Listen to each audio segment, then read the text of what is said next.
The classification of the anti-gravity methods I developed was an attempt to classify according to certain functional, structural properties and mythology of the systems. Some of the systems mix various methods, resulting in hierarchies based on structural qualities.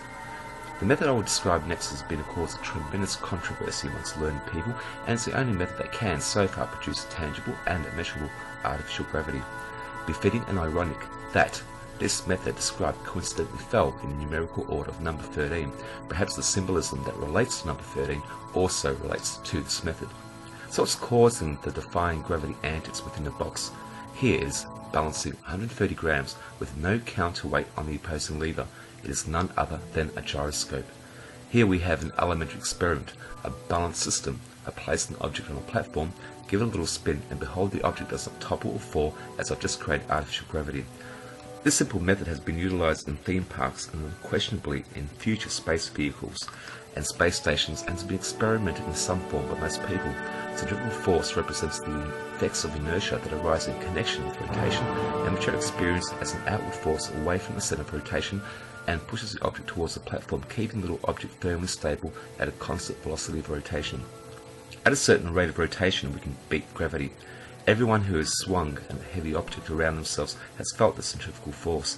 This force can simulate gravity, particularly where there's no solid surface to enable us to feel the force of gravity. As a result, the astronauts in the space station will be able to walk around inside the space station as if the artificial gravity is pulling them outward away from the center of a toroidal or cylindrical system. The next experiment shows a motor spinning a steel cable. Angular velocity is converted to a linear velocity that lifts the motor up.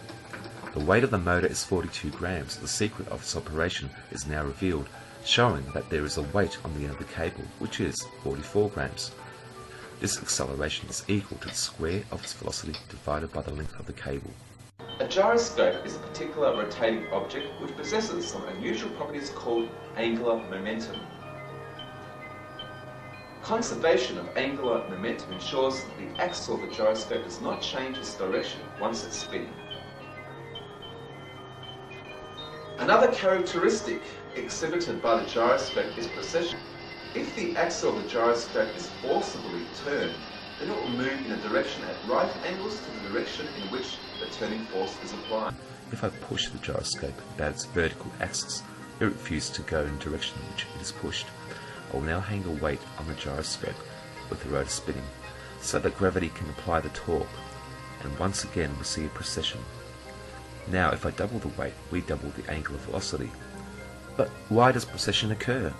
In our previous example, the weight that is hung off the gyroscope is offset from the center of mass of the gyroscope in stand. It is this offset of forces which causes precession. But in this example, it is not applied weight which results in a couple, but the fact that the center of mass of the gyroscope is not above the point of contact. Notice how the gyroscope moved itself back to the previous position. The axis of rotation will point in a fixed direction and the angular velocity will not change. Please note the weight of the gyroscope is 300 times that of the tower, and if the gyroscope is not precessing, the weight of the gyroscope easily topples the tower. It appears that Newton's second law is violated, F equals ma, and the object should fall. The center of mass must fall with acceleration due to gravity, but there is another force on the object, the top of the tower, or in the case now shown, the tension on the cable T will be exactly mg, so that the net sum of all forces on the object is zero. There is no net force on the wheel, but there is a net force, and is why it will precess. If there was no net force, the object would fall if the force on the wheel was larger than the force of the string. A gyroscope mounted on a stand so the center of the rotor is a fixed point can be simplified to Q, the applied couple, is equal to the moment of momentum vector h, and is changed a small amount in the direction of Q, the applied couple. The offset of force results in the applied couple Q. The point of the gyroscope that is in contact with the top of the tower stays stationary, so here Q equals h and precession occurs about this point.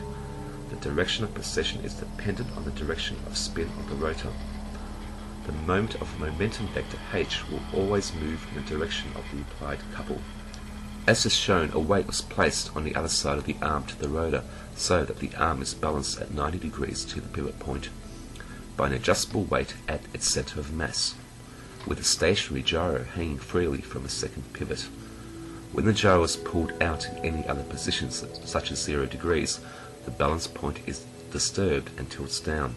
The rotor is then spun and raised until the whole gyro axle is horizontal, and from this position it is released. Notice that the gyro rose in the air and formed an angle above the horizontal plane. The moment of momentum and energy are conserved, regardless of the angle the arm forms with the horizontal. If we try to increase precessional speed, the wheel rises. If I try to retard it, it falls to the balanced position. If we reverse the spin, it also falls back to the balanced position. If we spin the gyro in the opposite direction, everything is reversed. The gyro once again rises and falls based on the direction of the initial spin we gave it. We've seen this peculiar behavior in the toy-shaped arc, referred method 3, where I try to explain this from a quantum physics point of view. According to classical physics, each direction of spin is linked to a different mode of oscillation. If clockwise rotation feeds the pitching oscillation, then counterclockwise spin would feed a side-to-side or rolling oscillation. So when the spinning arc spins clockwise, any tiny pitching oscillation will grow exponentially. It feeds off the rotational energy which slows down the spin, but even when there is zero spin, the torque still acts, so the direction of spin changes. Now beginning to spin counterclockwise, the energy stored in the pitching oscillation feeds into the counterclockwise rotation and the rolling oscillation. Gravity provides a torque in a direction as given by the right-hand screw rule. As the link of the lever arm changes direction, the spin angular momentum chases the torque and moves in the direction of the torque and starts to rotate freely. The torque is always perpendicular to the radius and the support structure, such as a string. The torque doesn't stop as gravity provides the force. With the rotor resting, I will now place the gyro stand until it overhangs the bench as shown, and is now on the point of toppling, 50 mm from the edge. Notice that this point is well behind the two marked stripes on the base of the gyro stand. I now move the base beyond the balancing edge, where it easily topples at the first marked line. I now add a counterweight of 50 grams to balance the stand so that it doesn't topple. Now I spin up the rotor and release it, and then remove the counterbalancing weight. It does not fall at all. Now if the rotor transfers its weight to the tail when spinning and precessing freely, intuitively, any centrifugal force should therefore topple it. When the gyroscope is precessing, the weight essentially acts at the pivot point as the couple due to the weight of the gyroscope is balanced by the change in moment of momentum, precession. It is the opposite of force that causes precession. The gyroscope is held up because the moment of the weight about this support is balanced by the change in direction of the moment of momentum. If we refer to method 6, we can recall this method required a pivot to achieve stable levitation, as we do with the gyroscope, but for different reasons. The permanent magnets achieve levitation that is unstable and requires support to prevent it from flipping over.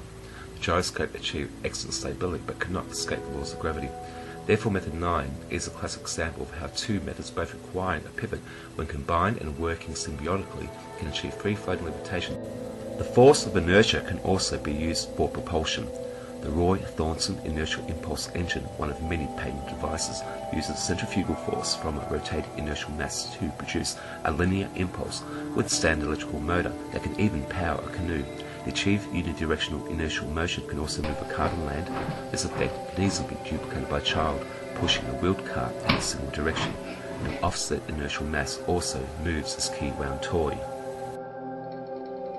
The gyroscope in the form we know it today was invented in 1852 by Leon Foucault and has undergone very little change since, until this remarkable device called a ring gyro actuator by the inventor Kelly Tippett, who first demonstrated it in 1998, which is a new type of motor that spins a ring mass at high revolutions per minute, in balance around an invisible axis in space.